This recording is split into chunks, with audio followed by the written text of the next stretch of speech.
Hai guys, welcome dan ya sampailah kita di video terakhir aku sebelum aku vakum dari dunia per-YouTuber. Mungkin kalau kalian ada yang belum tahu kenapa sih alasannya ingin vakum, kalian bisa lihat video aku yang sebelumnya. Di situ aku sudah menjelaskan secara general gitu ya, nggak terlalu detail sih, tapi aku harap kalian mengerti gitu. Dan doain aja semoga di awal tahun, aku juga sebenarnya nggak ada niat lama-lama vakum gitu. Aku cuma pengen fokus dulu sama apa yang harus aku selesaikan di real life gitu. Jadi aku nggak bisa kayak nge-YouTube sama terus nyelesain tugas aku di real life juga, jadi aku butuh ekstra fokus dulu. Dan dengan terpaksa aku harus menghentikan dulu kegiatan aku sebagai YouTuber yang menginformasi kalian, khususnya calon-calon mahasiswa baru yang mau masuk UPI gitu.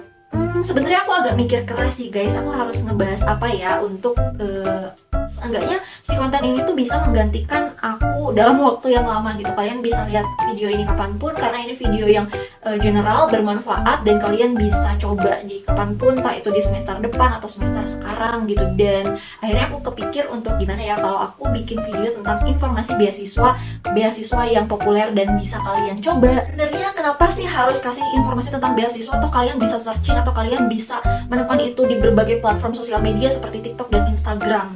Ya emang sih, tapi gini loh guys, ternyata nyatanya banyak juga masih ada ya mahasiswa yang dia pengen dapat beasiswa tapi berharap informasi itu datang ke dia. Nah di sini mungkin aku sekalian ngasih tahu aja bahwa sebenarnya beasiswa itu nggak bisa kalian pakai prinsip kayak gitu. Jadi harus kalian cari sendiri karena nggak semua platform kampus itu selalu up to date tentang informasi-informasi beasiswa. Loh kok terus teman aku yang dari jurusan ini kok bisa dapat beasiswa ini, kok dia dari kampus ini bisa dapat beasiswa ini, kemungkinan besar itu nyari sendiri guys gitu. Gimana nyarinya? Bisa kalian searching aja di Google, atau biasanya kalau offline pun suka ditempel di mading-mading fakultas ataupun mading kampus gitu. Jadi buat kalian yang suka nonton YouTube aku mau kasih bonus buat kalian, yaitu reminder bahwa ini loh beasiswa-beasiswa yang ada di kampus gitu. Semoga aja ketika kalian lihat ini, jadi kalian bisa sedikit teredukasi bahwa oh ada banyak nih beasiswa yang bisa kalian ikutin. Gak cuman beasiswa A doang, gak cuma beasiswa B doang, tapi masih banyak gitu. Jadi tujuannya cuma reminder doang. Sekalian aku mau kasih tips ke kalian. Sebenarnya apa aja sih yang harus diperhatikan ketika kalian memutuskan untuk daftar beasiswa gitu, selain dari biayanya. Jadi ada hal-hal lain loh ternyata yang patut kalian periksa atau kalian pertimbangkan lagi ketika mau daftar beasiswa. Oke, mungkin aku nggak terlalu hafal ya sama syarat-syarat beasiswa, but ya kita coba dari yang nomor pertama, yaitu ada beasiswa BI. Ini terkenal, pasti siapa sih yang nggak tahu beasiswa BI? Dari Bank Indonesia dong ya pasti anggarannya. Jadi nih aku bacain. BI itu diwadahi generasi baru Indonesia. Kalau kalian sering dengar biasa disebut Gen B ya, generasi baru Indonesia. Nah, tapi si beasiswa Gen B ini hanya untuk jurusan tertentu. Nanti kalian bisa searching sendiri jurusan apa saja sih yang diterima oleh Gen B. Nah, kenapa aku sebutin ini? Karena jurusan aku, pendidikan matematika, itu juga pun termasuk jurusan yang bisa mendaftar atau termasuklah kriteria ke dalam beasiswa BI gitu. Nah, nanti kalian mau tahu jurusan teknik ini atau jurusan seni ini masuk nggak ya ke dalam kriteria yang akan dibiayai BI gitu, kalian bisa searching. Nanti aku sertakan link yang harus kalian lihat dan cross check di situ, oke? Nah, di BI ini ada dua jenis beasiswa, ada yang reguler dan juga ada yang unggulan. Bedanya di mana? Bedanya itu adalah yang pertama di persyaratan dan yang kedua adalah di nominal bantuan. Jadi yang reguler itu biasanya standar, kalau yang unggulan itu nanti akan ada biaya tambahannya tersendiri.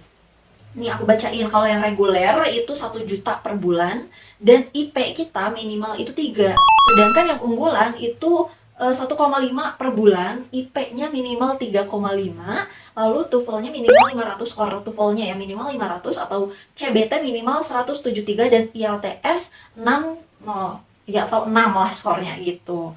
Nah, syarat utamanya apa sih kalau kita mau mendaftar beasiswa BI? Syarat utamanya ini adalah sudah menempuh minimal 40 SKS alias sudah berada di semester 3. It's okay kalau kalian masih mahasiswa baru, tandain dari sekarang, tempel di tembok kalian gede-gede biar kalian bisa ingat terus, oh aku IP-nya harus gini biar nanti di semester 3 aku bisa ikut dan daftar beasiswa BI gitu. Lalu jika kalian ada yang ingin ditanyakan, bisa ditanyakan ke bagian kemahasiswaan fakultas atau Instagram Genbi masing-masing kampus. Kalau kalian berkuliah atau maksudnya sedang menempuh pendidikan di UPI, kalian bisa searching @Genbi UPI. Di situ banyak info-infonya. Selain info kegiatan Genbi UPI ada apa aja, mereka juga kalau lagi open recruitment atau ada info lagi mengadakan beasiswa lah ya, itu juga akan di-share di platform @Genbi UPI. Yang kedua, ini juga nggak kalah terkenalnya dengan beasiswa BI. Yang kedua adalah Jarum Beasiswa. Jadi bedanya di Genbi dengan Jarum Beasiswa ini, kalau yang aku baca ya, mungkin kalian nanti bisa klarifikasi sendiri, misalkan aku ada yang salah, mohon maaf. Tapi di sini aku baca kalau Jarum Beasiswa itu terdapat pelatihan, jadi bukan hanya pembiayaan saja. Selama kalian masih terikat dengan beasiswa itu, kalian akan dilatih biasanya sih seputar kepemimpinan gitu, bagaimana sih menjadi generasi penerus bangsa dan lain sebagainya. Pokoknya tentang pengembangan soft skill yang akan dibutuhkan di masa sekarang. Pilihannya itu ada tentang karakter building, leadership development, competition challenge, international exposure, dan community empowerment, dan yang terakhir adalah nation building gitu. Nah, tapi kalau yang ini lebih lama lagi guys, ternyata minimal semester 4 semua jurusan dan minimal IPK-nya itu 3,20. Nah, dana beasiswanya ini 1 juta per bulan setiap bulan selama 1 tahun gitu. Nah, uniknya dari beasiswa ini, ketika kan tadi ada tulisannya ya, ini untuk semua jurusan. Tapi kalau misalkan ternyata jurusan kalian belum terdaftar di beasiswa Jarum Beasiswa, belibet banget ya. Kalian bisa mendaftarkannya dengan mengirim email ke info@jarumbeasiswaplus.org gitu ya. Nanti sertakan subjek prodi belum terdaftar, nama kalian ya, terus universitas dan fakultas gitu. Atau info lebih lanjut kalian juga bisa kepoin Instagramnya @jarumbeasiswaplus atau register.jarumbeasiswaplus.org. Yang ketiga adalah beasiswa YBM BRI. Nah, ini diselenggarakan oleh Lembaga Amil Zakat Nasional. Dan ada 3 jenis. Kalau tadi kan biasanya 2 jenis yang reguler dan unggulan. Kalau YBM BRI ini ada 3 jenis. Yang pertama ada Smart Scholarship, Bright Scholarship, dan yang terakhir adalah My Scholarship gitu. Nah, sayangnya buat kalian yang mahasiswa atau mahasiswi UPI, YBM BRI ini belum terdaftar atau UPI belum terdaftar dan nggak termasuk mitra kampus dari beasiswa ini gitu. Jadi kalau misalkan kalian bukan mahasiswa UPI ya aman-aman aja, cuma ya udahlah kalau mahasiswa UPI cukup tahu aja lah ya. Nah, syarat utamanya adalah beragama Islam dan merupakan mahasiswa semester 1 dan semester 2 gitu. Udah cukup itu aja syaratnya. Tapi syarat detailnya aku nggak akan sebutin di sini, kalian bisa cari sendiri di website resminya ataupun di Instagram. Beasiswa yang ketiga ya kalau nggak salah tadi kan keempat. Iya, keempat. Yang keempat adalah beasiswa Karya Salemba 4. Pas banget ya keempat, terus namanya juga Karya Salemba 4. Diselenggarakan oleh Yayasan Karya Salemba 4. Nah, ini biasa kita kenal sebagai beasiswa KSE, jadi singkatannya gitu. Syarat utamanya adalah simple, yang penting kalian belum menikah, terus minimal sudah menempuh 2 semester. Ya, jadi mungkin ini secara tidak langsung bilang kalau kalian bisa ikut beasiswa ini ketika kalian sudah semester 3 ya. Minimal sudah menempuh 2 semester, berarti baru bisa didaftarkan atau kalian baru bisa daftar di semester 3. Tapi kalau misalkan nanti ada misinformasi, kalian bisa cross check aja langsung di website dan Instagram resminya. Nah, yang ini juga sama kayak beasiswa BI, jadi ada yang reguler dan ada yang unggul. Bedanya apa? Kalau yang reguler, tunjangan biaya hidupnya ini 750.000 per bulan selama 1 tahun. Tapi tenang guys, ini nggak seperti beasiswa yang tadi sebelumnya aku sudah sebutkan. Ini kan ada tulisan selama 1 tahun, tapi kalian bisa memperpanjang. Jadi ketika masa aktif beasiswanya sudah habis, kalian bisa memperpanjang lagi. Mungkin sampai lulus juga bisa-bisa aja, asalkan kalian selalu memenuhi syarat dari beasiswa KSE tersebut. Jadi kalau beasiswa unggul ini adalah tunjangan biaya hidupnya masih sama sebenarnya 750.000 per bulan, tapi yang membedakannya adalah dia dapat tunjangan SPP guys selama 1 tahun juga gitu. SPP jadi biaya per semesternya itu dibayarkan atau kayak di backup lah sebesar 1,5 juta per semester. Dan terdapat pembinaan pengembangan soft skill juga, jadi mirip-mirip yang beasiswa Jarum Plus tadi gitu. Jadi kita nggak hanya mendapatkan uang tunjangan, tapi juga ada pengembangan diri gitu. Nah, tata cara pendaftarannya kalian bisa lihat di kse.or.id. Dan jika lolos, kamu harus mengumpulkan hard copy ke paguyuban KSE masing-masing kampus. Jadi kayak setiap beasiswa itu pasti ada komunitas tersendirinya guys. Misalkan kamu nanti lolos beasiswa Jarum, nanti bakal ada gitu komunitas beasiswa Jarum UPI. Beasiswa BCA Finance, nah ini lumayan jor-joran karena dia akan membiayai kamu yang lolos di beasiswa ini sebesar 3 juta per semester hingga lulus. beasiswa ini udah berkomitmen akan membiayai kalian atau siapa saja yang lolos di beasiswa ini akan dibiayai sebanyak 3 juta per semester hingga lulus. Jadi nggak ada kayak 1 tahun perpanjang, 1 tahun perpanjang lagi, atau cuma setahun doang, nggak kayak gitu konsepnya. Ini patut banget dicoba. Kalau misalkan kalian mau tahu info lebih lanjut, kalian bisa follow Instagramnya @mybcaf ya, mybcaf, mybcaf finance itu mungkin yang maksudnya, atau ke website resminya bcaffinance.co.id. Jadi kalian mau lihat dulu persyaratan lengkapnya seperti apa. Kalau misalkan sesuai kriteria, just langsung daftar. Beasiswa yang keenam adalah beasiswa PPA atau singkatan dari peningkatan prestasi akademik. Nah, di sini minimal semester 2, nggak ada tulisan minimal sudah menempuh semester 2. Jadi kalau menurut aku di sini beasiswa PPA, meskipun kalian masih atau akan ke semester 2, kayaknya masih bisa deh ya. Ini IPK-nya minimal 3,000, kalau kelebihan ya 3,00 gitu. Kalau misalkan kalian berminat, kalian bisa add di Instagramnya @ditjenbelmawa gitu. Nah, aku sejauh ini baru dapat informasi tentang beasiswa PPA itu aja sih. Mungkin kalau kurang lengkap, seperti biasa kalian bisa googling sendiri. Oke, kita lanjut ke beasiswa yang selanjutnya, yaitu beasiswa XL Future Leaders. Mungkin ini udah lumayan booming ya, seperti Jabar Future Leader, cuma beda lagi, ini penyelenggaranya udah kelihatan ya dari awal, yaitu XL. Dan di sini ada keterangan untuk tingkat 1 sampai 2. Jadi untuk mahasiswa dari semester 1 sampai 4, kalau lebih dari itu berarti tidak bisa gitu. Berdurasi 2 tahun. Jadi beasiswa ini akan memberikan tunjangan kepada kalian selama 2 tahun gitu. Terus spesialnya lagi di sini ada program pelatihan seperti beasiswa Jarum dan BI ya tadi kalau nggak salah, atau bukan, BI nggak ada ya kalau nggak salah. Tapi di sini ada program pelatihan yang mencakup akan dilatih seputar komunikasi efektif, jiwa kewirausahaan, dan juga bagaimana caranya mengelola perubahan. Ceknya di mana? Kalian bisa cek di register.xl Future Leaders. Ya, oke, cuma itu doang informasi yang aku dapat gitu. Aku belum tahu Instagramnya apa. Terus di sini ada persyaratan yang lumayan lebih ringan ya kalau menurut aku daripada beasiswa lainnya.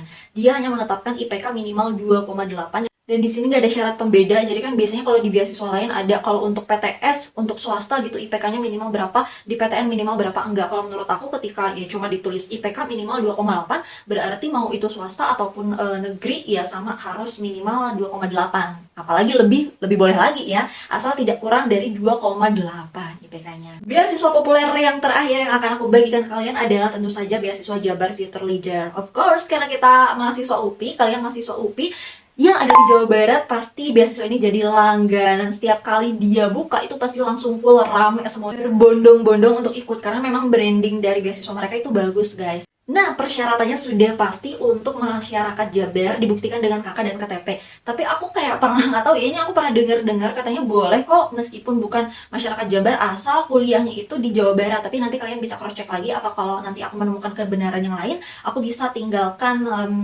komentar gitu di kolom komentar, tambahin informasi lagi, guys ternyata yang benar ini. Tapi kalau misalkan kalian lebih dulu tahu informasi yang betulnya daripada aku, it's okay untuk berbagi di kolom komentar, oke? Nah, jenis beasiswanya itu ternyata ada 2, ada yang untuk prestasi akademik dan juga non akademik gitu. Nanti kalian bisa searching sendiri yang akademik itu kayak gimana, terus yang non akademik itu seperti apa. Dan ini harus berstatus mahasiswa baru dengan rata-rata nilai USBN skalanya 80. Lumayan juga sih ya guys, tapi it's okay gitu, karena memang ini banyak banget peminatnya, jadi otomatis juga harus diseleksi dengan ketat ya persyaratannya. Informasinya bisa kalian lihat di mana, di beasiswa strip.jfl.disdik.jabarprof.go.id. Nanti seperti biasa aku cantumkan saja tulisannya biar kalian nggak salah ketik. Dan ini biasanya dibuka antara Juli dan Agustus. Nah, udah segitu aja beasiswa populer yang akan aku bagikan khususnya untuk kamu mahasiswa atau mahasiswi UPI. Sebenarnya masih banyak lagi beasiswa yang bisa kalian ikuti. Terkadang brand-brand seperti Unilever gitu ya, atau kosmetik-kosmetik, atau apapun itu, kadang suka ada yang buka beasiswa. Kemarin aku baru aja tahu Fair and Lovely mengadakan beasiswa, cuma aku lupa ya dia benefitnya apa aja ke kita dan tunjangannya itu berapa gitu. Tapi ya it's okay, rajin-rajin aja searching, dan jangan lupa follow Instagram yang sering share beasiswa, termasuk @UPI Generation ya tentunya. Nah, tadi kan di awal aku udah janji aku bakal kasih sedikit tips bagaimana sih atau apa saja sih yang harus dipertimbangkan sebelum kita akan mendaftar sebuah beasiswa. Yang pertama nih, perhatikan bulan pendaftarannya. Kalau bisa jauh-jauh hari kalian itu udah tahu gitu ini beasiswa ini tuh dibukanya kapan. Kalian lihat dari poster-poster yang sudah di-up di tahun lalu. Oh, biasanya tahun lalu itu buka antara bulan apa sama bulan apa gitu. Jadi ketika misalkan oh udah mendekati bulan Agustus nih, bentar lagi beasiswa A buka, kalian tuh udah siap berkas dan segala macamnya gitu. Percaya deh, biasanya berkas yang tahun lalu atau persyaratan tahun lalu dengan persyaratan yang tahun sekarang itu nggak akan beda jauh atau bahkan malah sama persis. Kedua adalah perhatikan persyaratannya, karena terkadang ada loh beasiswa yang khusus mahasiswa kurang mampu gitu. Jadi ada kayak kondisi-kondisi tertentu yang memang baru si mahasiswa itu bisa mendaftar beasiswa tersebut gitu. Ada yang untuk jurusan tertentu, ada juga yang untuk semua jurusan. Ada yang full akan membiayai hingga akhir semester atau hingga akhir perkuliahan, pokoknya sampai kita lulus. Ada juga yang tidak seperti tadi beasiswa KSE ya, kalau nggak salah, jadi 1 tahun saja tapi dapat diperpanjang gitu masa beasiswanya oleh kalian jika masih memenuhi persyaratan gitu. Lalu ada juga yang memiliki sanksi, misalkan akan dicabut beasiswa jika persyaratannya tidak lagi dipenuhi, atau ada juga yang kalau misalkan tiba-tiba IP kalian turun atau nilai kalian turun, itu hanya akan diberikan training atau pengarahan kembali. Jadi jangan sampai salah atau terjebak ketika mengikuti dan mendaftarkan beasiswa. Selanjutnya adalah siapkan berkas-berkas umum. Ini udah aku announce di awal gitu ya. Jadi ketika kalian mau menyiapkan berkas, ya usahakan tahu juga sih deadline-nya itu kapan. Jangan sampai udah capek-capek nyiapin berkas tapi ternyata deadline-nya udah lewat gitu, karena kalian saking semangatnya menyiapkan berkas, kalian nggak tahu deadline-nya kapan, nggak sempet ngeliat gitu. Dan yang terakhir adalah cukup kamu ketahui program dan kegiatannya. Jadi selama nanti kalian udah keterima nih menjadi penerima beasiswa dari beasiswa tertentu, apa aja sih programnya, apakah ada program khusus atau udah gitu nggak ada apa-apa lagi gitu, biar kalian bisa mempersiapkan dari awal. Kalian udah punya planning, oh nanti ketika aku diterima di beasiswa A atau B atau C, aku harus seperti apa, apa yang ingin aku kembangkan, apa yang ingin aku capai, dan lain sebagainya. Dan aku ngerti banget pasti ketika kita mencari beasiswa, aduh sibuk mikirin ini, nyiapin berkas dan lain sebagainya, kadang ada rasa stres tersendiri ya nggak sih guys, sampai kita jerawatan atau misalkan jadi kusam wajahnya karena tidak sempat mengurus diri, saking sibuknya, saking excitednya untuk menyiapkan berkas-berkas dan planning beasiswa kita ke depannya gitu. Tapi tenang aja, aku punya solusi, dan ya kalian bisa lihat bahwa Scarlett adalah solusinya.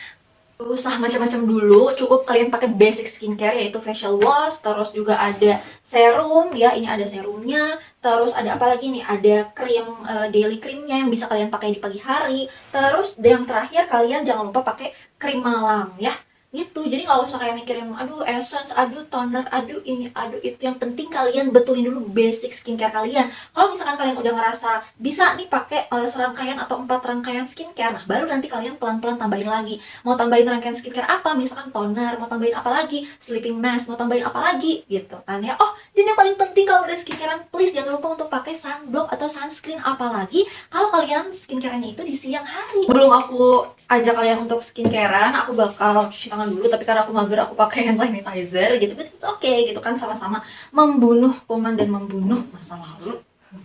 Oke, sebelum skincarean aku bakal ngebersihin muka aku dulu. Sebenarnya aku lagi nggak pakai apa-apa sih, tapi aku tadi pakai sunscreen gitu. Jadi ya udahlah, harus di make sure dulu bahwa muka aku udah bersih banget gitu kan, udah layak untuk skincarean gitu.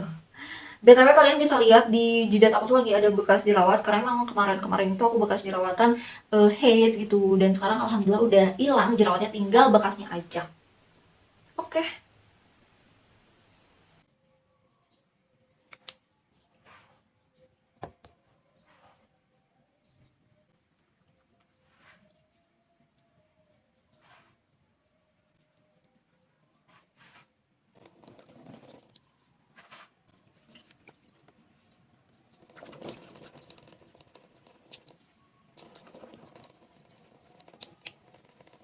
Cuci muka. Maaf ya kalau kelihatannya ribet, karena aku bingung gitu, masa aku nggak pakai kerudung pas cuci muka. Jadi ya udah nggak apa-apa, kita korbankan saja satu kerudung. Yang penting kalian bisa lihat proses aku skincarean itu kayak gimana gitu ya. Emang aku nggak hapus alis sama lipstick gitu kan, biar tetap terang badai membahana. Yang penting kulit aku bersih. Emang sih dia ada sedikit kayak keset-keset gitu, tapi nggak gimana ya, keset tapi masih ada lembabnya. Kalian tahu kan kalau udah keset parah yang nggak ada lembabnya banget dan bikin ketarik sampai sakit kulit itu. Nah ini tuh nggak, kesetnya tuh keset bersih, tapi dia masih meninggalkan kelembaban kulit kita sewajarnya. Itu sih yang aku rasain, karena aku udah pernah cobain beberapa facial wash yang bener-bener kasar di kulit, yang bikin ketarik banget, dan yang soft banget. Nah Scarlett itu ada di tengah-tengah, nggak terlalu lembut juga ya nggak terlalu kasar, dan itu bagus banget. Jadi kerasa gitu, dia ngebersihin banget. Urutan skincare itu dari mulai yang paling cair dulu sampai ke yang paling kental atau kayak apa namanya, tekstur itu kayak krim. Oke, ini dia masih dibungkus. Kalian bisa lihat, aku pilih yang brightly karena aku sebenarnya jerawatan itu ketika nih, bisa fokus nggak sih? Ya itulah pokoknya, kalau nggak fokus nanti aku fotoin aja. Jadi aku pesan yang brightly karena aku ngerasa aku jerawatan itu pas lagi hit aja sih. Kalau misalkan lagi nggak hit atau aku yang lagi nggak jorok gitu kan, aku nggak akan jerawatan. Oke, ini kamera aku lagi jelas-jelas ya banget, jadi kalian bisa lihat kan ini bekas jerawat tuh. Ini juga bekas jerawat yang aduh susah banget hilangnya.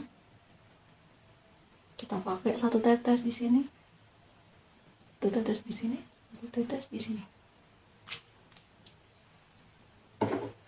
Kalian gosok dulu, ratain dulu semua ke muka kalian gitu, pastiin semua wilayah wajah kalian, mulai dari yang menyempil seperti ini sampai yang gampang banget usahain kelihatan, tapi hindari bawah mata ya. Nah kalau udah, baru ditepuk-tepuk biar skincare-nya itu meresap gitu. Dan juga nggak tahu sih ini bener atau nggak, katanya kalau misalnya kita nempuk-nempuk muka gitu dari bawah ke atas, itu bakal ngelancarin sirkulasi wajah, sirkulasi darah di wajah kita, sehingga akan lebih awet muda. Udah kering lagi masa kayak udah langsung nyerap gitu aja. Kalian tahu kan kayak ada serum yang super duper lama nyerapnya, tapi ini tuh kayak ya udah nyerap. Kandungannya ya cuy, nggak main-main. Dia ada glutathione ya, kandungan favoritnya Scarlett pasti selalu ada dia kan. Terus ada phyto whitening, vitamin C, niacinamide, sama lavender water. Udah itu doang, nggak ada parfum deh di sini. Wow, sangat-sangat alami. Oke, kita sekarang pakai krim buat ngeset atau ya ngeset semua skincare kita. Karena kalau misalkan nggak pakai krim, percuma guys, semua skincare yang udah kita pakai itu bakal menguap dan tidak terkunci kelembapannya di dalam kulit kita. Ini brightly, kelihatan nggak sih? Aku pengen sosokan kelihatan gitu ini biar kalian bisa baca, tapi ya kayaknya masih belum juga. Aku bacain aja. Ini brightly ever after cream. Aku pakai yang light karena ini udah mau jam 6 sore, jadi ya aman-aman aja lah ya kalau dipakai sekarang gitu. Ini mengandung apa ya? Kita lihat gitu. Ada niacinamide. Wow, kalian tahu nggak sih niacinamide-nya itu di apa? Di tulisan kedua, di jajaran kedua. Berarti kalau misalnya di jajaran kedua dia mengandung lumayan banyak niacinamide-nya gitu. Karena kan kalau kita ngelihat di kandungan terus tulisannya itu paling akhir, berarti dia berada di kandungan yang paling dikit gitu. Tapi semakin utama dia ditulisnya, semakin pertama dia ditulis di dalam kandungan, berarti dia itu besar atau banyak gitu ditaruh di krim ini, ngerti kan? Oke, kita buka dulu. Kalian tahu nggak sih wangi sheet mask? Aku lupa tapi sheet mask apa ya? Kayak ada, kan dia lavender nih. Wangi lavendernya itu wangi lavender yang shooting gitu loh, yang menenangkan. Nah, kalau misalkan kalian pecinta sheet mask, mungkin kalian bakal tahu deh kayaknya, wah ini wanginya mirip apa gitu. Tapi sumpah enak banget guys, mari kita coba cocol di muka aku. Bagaimanakah teksturnya? Oh wow. Oke, nggak usah banyak-banyak karena aku mukanya berminyak. Oke. Ini kalau menurut aku ya, dia teksturnya seperti lotion. Jadi nggak berat. Apalagi buat aku yang kulitnya berminyak. Jadi kayak gini tuh langsung meleleh aja di kulit gitu. Kelihatan nggak sih? Tuh. Nggak ninggalin white cast kan. Biasanya kan kalau berat, dia bakal ada white cast gitu, susah gitu diratainnya. Nah ini tuh nggak tuh. Langsung aja. Wangi guys, beneran. Wanginya tuh bukan wangi yang ngegrak gimana, tapi wangi yang menenangkan. Wow, aku nggak expect wangi Scarlett yang harganya terjangkau bisa seenak ini. Jangan lupa ditepuk-tepuk sampai meresap.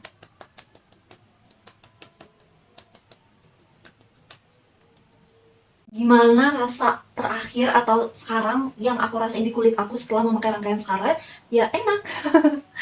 Kulit aku tuh tipe kulit yang rewel gitu, jadi kalau misalkan gak cocok dikit biasanya agak-agak kurang nyaman di kulit aku. Tapi sejauh ini ketika aku memakai sabunnya, terus serum, dan tadi terakhir adalah krim malamnya gitu, enak gitu, langsung nyerap dan gak bikin kulit aku yang berminyak ini tambah berminyak gitu, meninggalkan kesan berminyak. Enggak, dia langsung matte aja di kulit, tapi nggak bikin matte yang kering gitu loh, dia masih ada glowing sehatnya.